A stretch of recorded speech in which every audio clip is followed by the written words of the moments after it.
continuación, el señor Roberto Abusada, director del Instituto Peruano de Economía, presentará la conferencia Descentralización y Uso Eficiente de los Recursos. Es grato dar la bienvenida al señor Roberto Abusada, director del Instituto Peruano de Economía, e invitarlo al podio para que dé inicio a su conferencia.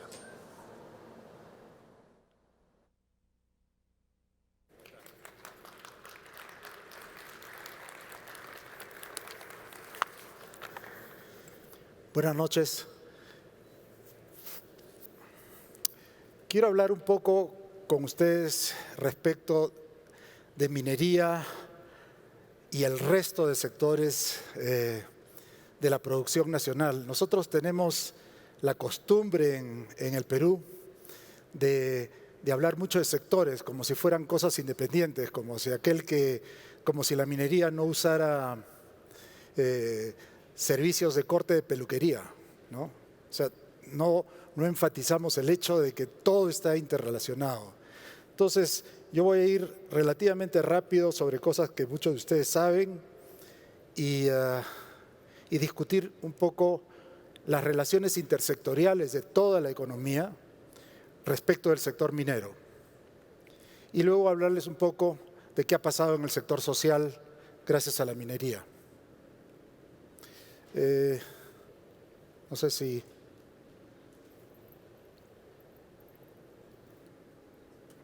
Bueno,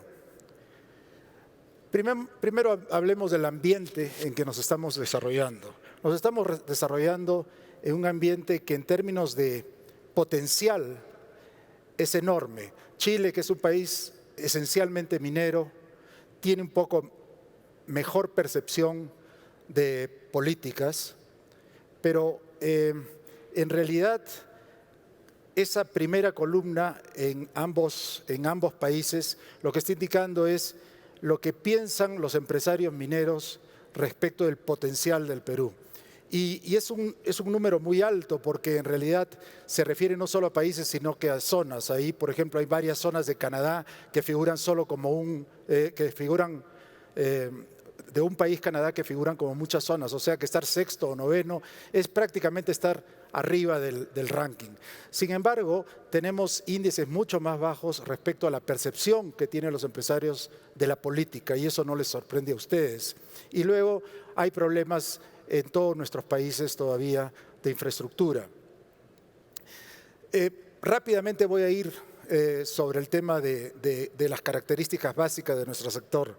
La minería, junto con hidrocarburos, es el tercer sector con mayor peso en el PBI nacional y el primero en exportaciones. Si ven a la derecha, los productos mineros han llegado a ser 60% hoy día de las exportaciones, hoy día por los precios más bajos son solo el 52%.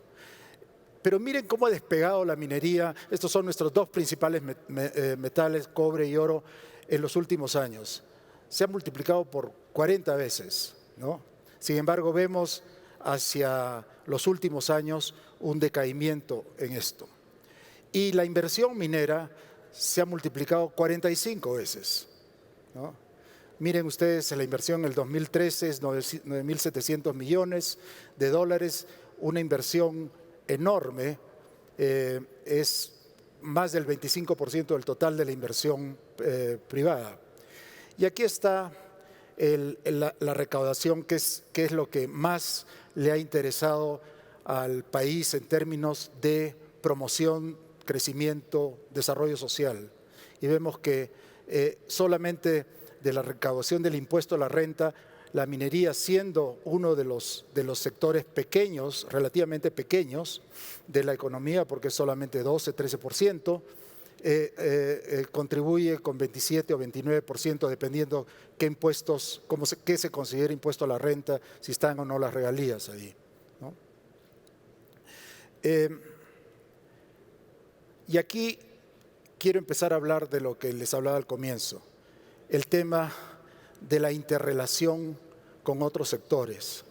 Hablamos de minería versus agricultura, minería versus industria, y vemos que del 2004 la minería compraba más o menos el 2% de los productos que producía el sector industrial. El 2007, que es la última cifra que calculé, es 14%. Ya les voy a explicar por qué estoy utilizando tanto el 2007. Pero hay sectores en la economía, en la industria, que trabajan principalmente para la minería. Miren ustedes manufactura de productos metálicos, miren maquinaria de equipo. Y una cosa importante que poca gente sabe es que el Perú es gran exportador de bienes de capital para la minería, ¿no?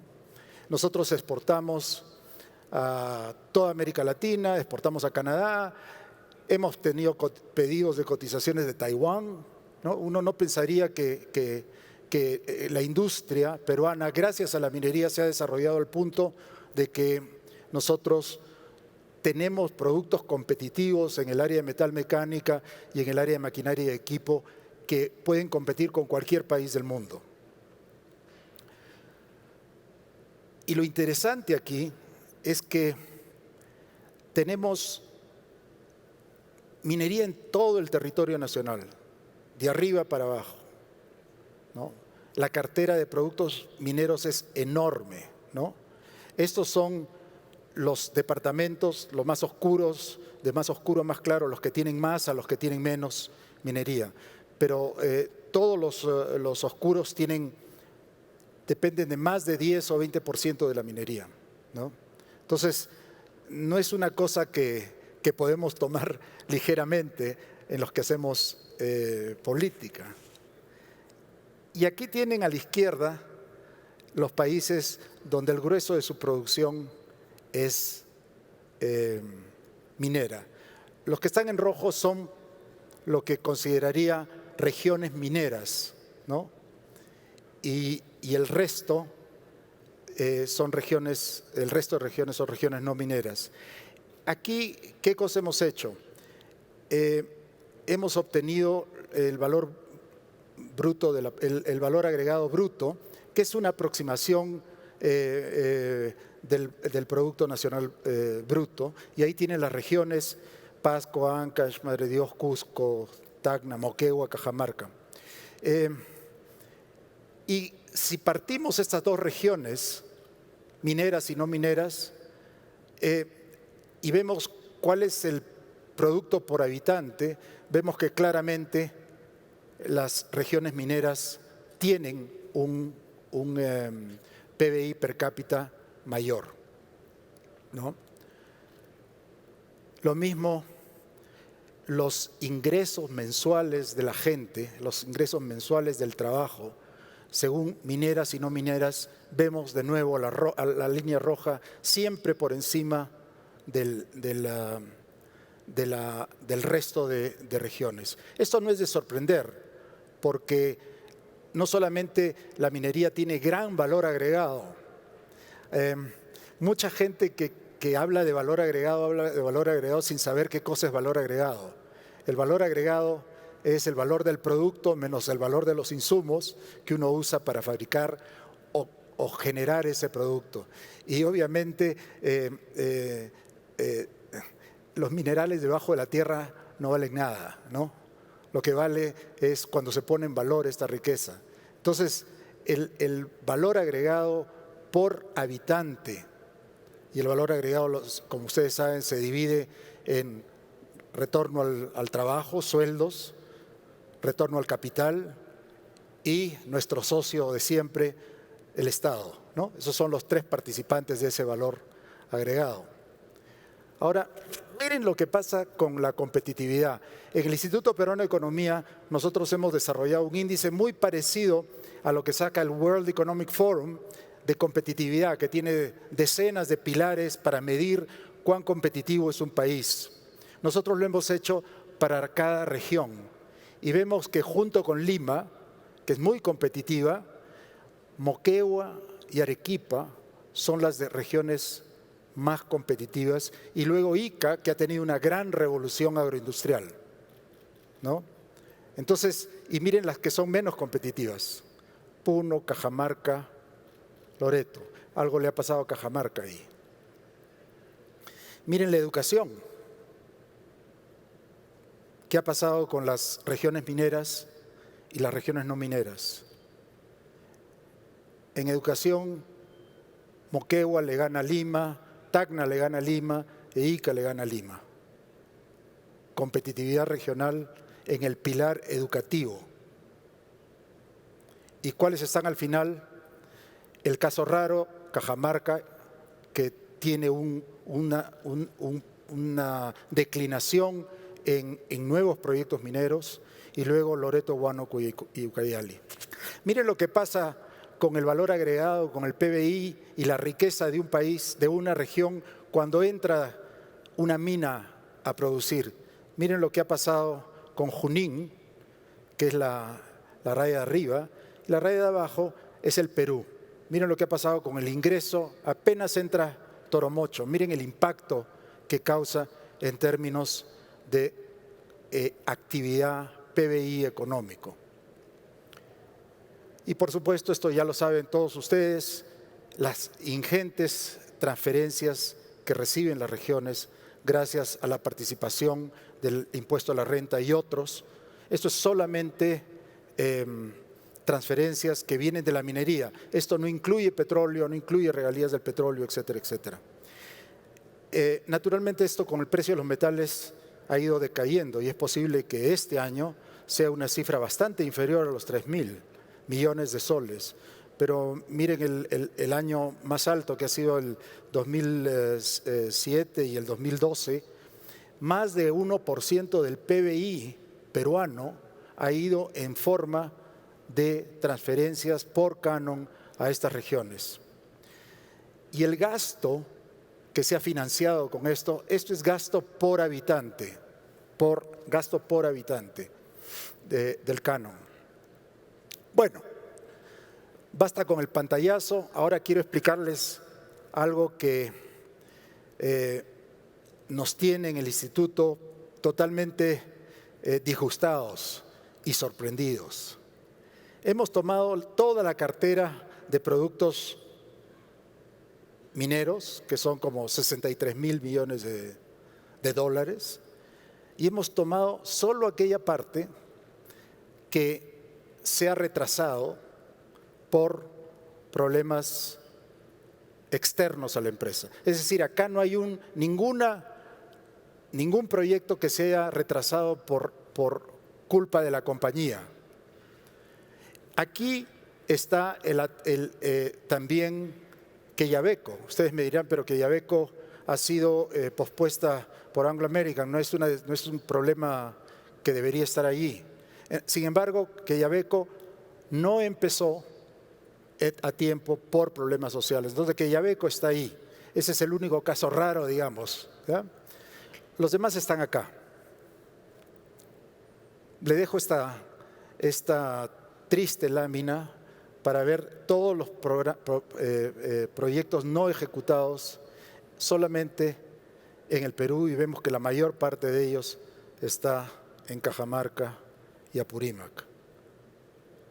Decenas de miles de millones de dólares, ¿no? Entonces, nuevamente, cuando tomo ese pie de ahí, esa torta de ahí, solamente estoy agarrando del total de 66.648 millones de dólares, estoy tomando solo aquellos que se han retrasado por conflictos sociales, por burocracia, por tramitología, por errores de manejo nuestros, atribuidos a las políticas públicas. Ahora, si ustedes ven la fuente ahí, dice Ministerio de Energía y Minas, pero también dice Defensoría del Pueblo. Hemos ido proyecto por proyecto, ver dónde han estado los conflictos sociales en cada proyecto minero, y hemos identificado ese pedazo de la torta, ¿no? Bien, ¿qué cosa es lo que hemos hecho en el IPE? Cuando les hablé de relaciones intersectoriales, en realidad tenemos que tener un instrumento que nos hable de todas las relaciones de la minería con todo el resto de la economía. con los servicios, con el transporte, con la industria, con la agricultura, ¿no? Y lo que se usa normalmente es lo que se llama una tabla de insumo producto que el Perú ha producido muchas a lo largo de los últimos 50 años, pero la más reciente es la del 2007. Una tabla de insumos producto es una cosa simple, ¿no? Ahí están, digamos, 3 sectores: agricultura, industria y servicios, y lo que hace es, se ve cuánto va de cada sector como insumo a otro sector, ¿no? Y cuánto va al final de demanda, ¿no? O sea, no es nada especial. Esta es una herramienta que se usaba mucho en los países de planificación central, porque en los países de planificación central se quería saber cuántas termoeléctricas o cuántas líneas de electricidad se necesitaban para hacer cuántas locomotoras, así de detalle. Bueno, la tabla que estoy usando aquí no tiene estos 3 sectores, sino que tiene cerca de 50. Entonces, es una gran matriz donde están todas estas interrelaciones.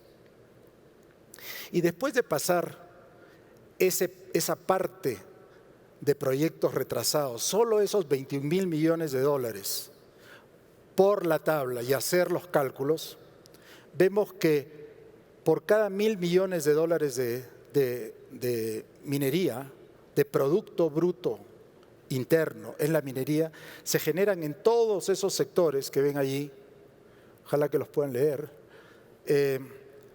esas cantidades. Por cada 1.000 se generan, por ejemplo, en hidrocarburos se generan 47, en el comercio y mantenimiento de vehículos se generan 200 millones, ¿no? O sea, por 1.000 millones de minería se generan 200 millones. Ese es un cálculo conocido, sencillo, y por supuesto que tiene errores, pero estos son órdenes de magnitud, pero están más o menos ahí. Y cuando lo pasamos a través del empleo, estos son los valores que uno usa. Miren, por cada 100 de minería, ¿cuántos empleos en agricultura y pesca? ¿Por qué más empleo en agricultura y pesca motivados por 100 de minería? Lo que está sucediendo realmente es que la agricultura en nuestro país tiene muy baja productividad. Entonces, un poco de crecimiento en el PBI genera mucha demanda de productos agrícolas y desgraciadamente en nuestro país todavía los productos agrícolas se producen con muchísima mano de obra. Desgraciadamente, digo, porque la remuneración que obtiene el trabajador agrario, excepto en las grandes operaciones agroindustriales de exportación, son remuneraciones muy bajas, ¿no? Pero hay empleo en todas partes, ¿no? Y esto es lo más sorprendente. Cuando uno circula el empleo minero a través de todos los sectores de la economía, vemos que un empleo minero se traduce en 9 empleos en el resto de sectores. Entonces, mucha crítica al sector minero, muchísima crítica, viene de la idea de que la minería es un enclave. Está ahí en la punta del cerro, trae sus cosas de Estados Unidos, la leche, el huevo, todo lo trae, no depende nada del país, solo pasa por caja del gobierno, emplea muy poca gente porque es una industria muy poco intensiva en mano de obra, y esa es la realidad. Pero el efecto dinamizador que tiene la agricultura, la minería en todos los sectores, y eso lo vemos ahorita. Cuando hablo de minería, no solamente estoy hablando de producción minera, estoy hablando de inversión minera también. Sabrán ustedes, por ejemplo, que más crecimiento genera la etapa constructiva de una mina que la etapa que está en producción. Tiene que ser así, ¿no? Si no, uno no invertiría esas enormes cantidades. O sea, en un año dado, mientras uno construye la mina, genera más crecimiento que cuando ya está lista, ¿no? Solamente que cuando está lista por el resto de la vida de la mina, ¿no? Es eso lo que está explicando en buena medida en la desaceleración de la economía. Bueno, para ir resumiendo, estos 21.000 millones de de dólares se traducen en 30.000 millones de dólares por el impacto indirecto. Y esos estoy hablando de inversión solamente. Y esos 24.000 millones de producción que genera, porque estos 21.000 van generando año a año, año por año, ¿no? Se va acumulando 24.000 millones. O sea, pasado el periodo constructivo y que todas estas minas que costaron 21.000 millones en producir se ponen en producción, esas minas producen 24.000 millones de dólares de producción al año. Pero ese es el impacto directo. Pero el impacto total, cuando le sumamos el indirecto, es 30.000 en inversión, porque se empieza a invertir en otros sectores, en transporte, en comercio, en todo, ¿no? Todo lo que tiene alguna relación. La suma de los 21.000 más el indirecto suma 30.000. En inversión y en producción es 36.000 millones de dólares. Entonces, acá hay que hacer una reflexión. ¿Qué es lo que ha pasado en el Perú? Esto se debe únicamente, no se debe ni siquiera a la caída de los precios de los metales. Estos son proyectos que se han retrasado en su momento por razones externas a las minas, por nuestra incapacidad desde el sector público de hacerlas viables, ¿no? Estos son proyectos con EIA completo, etcétera, etcétera, ¿no? Entonces el Perú se ha perdido en estos últimos 4 o 5 años, nada menos que 67.000 millones de dólares. Cuando lanzamos esta cifra en el primer estudio, por supuesto que saltaron hasta el techo muchas personas, ¿no? Así es que, para los que quieran ver la metodología en detalle, que ha callado la boca a todas esas personas, pueden entrar a ipe.org.pe,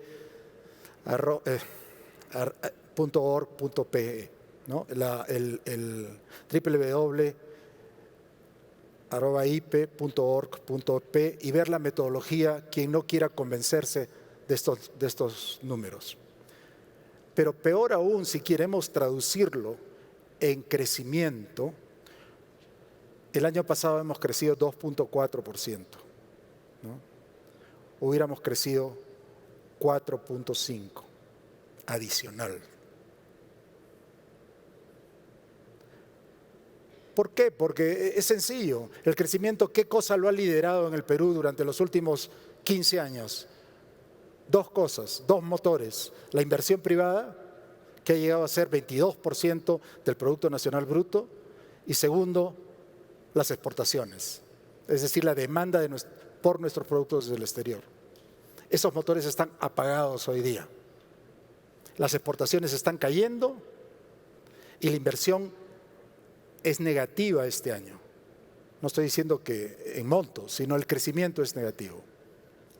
Bien, pero para terminar con una nota optimista, después de haber visto todas estas tristes cifras, tenemos todavía esta cartera de proyectos viva de 63.000 millones de dólares.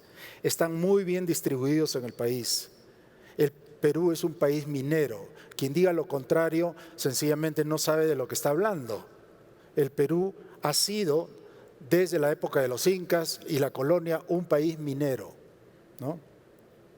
Y tenemos habilidades en el sector minero y tenemos recurso humano muy valioso en el sector minero. Pero el territorio peruano, que es uno de los grandes territorios mineros del mundo, está totalmente subexplorado. No existe una sola mina en el Perú hoy día que no haya sido producto de un afloramiento, de un reporte de la colonia. Es decir, mientras otros países están usando métodos modernos para explorar cosas que no se ven, como lo hace el petróleo, por ejemplo, en minería no hay una sola mina que no haya sido producto de algo que vimos al comienzo o que un minero artesanal vio al comienzo, ¿no? Entonces, el ámbito desde el punto de vista del sector público, no fijarse en esto es sencillamente suicida, ¿no? En otro estudio que hicimos antes, nos dimos cuenta que esos 53.000 millones, esto es en el 2012, habían generado 30.276 millones de exportaciones, habían generado PBI por 44.000 millones de dólares y habían generado 2.4 millones de puestos directos e indirectos. Entonces, esto es algo que no podemos perder.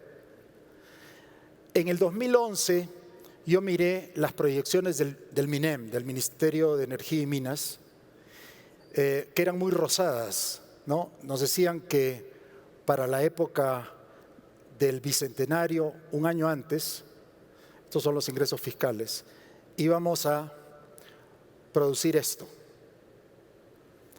6 millones de toneladas de cobre. ¿Cuántas producimos ahora? 1.400, 1.450, ¿no?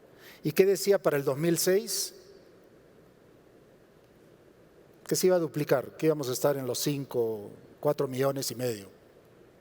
Lo mismo en oro. Nada de esto ha sucedido. Estamos hablando sobre proyectos que se han hecho en el pasado, que ansiamos a que este año aumente la producción de cobre en 29%, una cifra que no se condice con el potencial que tenemos. Esto es lo que le quería decir y un poco presentarles estas cifras para hablarles del enorme potencial el cual jugamos muy fácilmente con medias verdades o mentiras, o le damos un tinte ideológico, algo que no debería ser, no tendría que ver nada con la ideología. Aquí estamos hablando de cómo mejorar el nivel de vida de todos los peruanos. Gracias.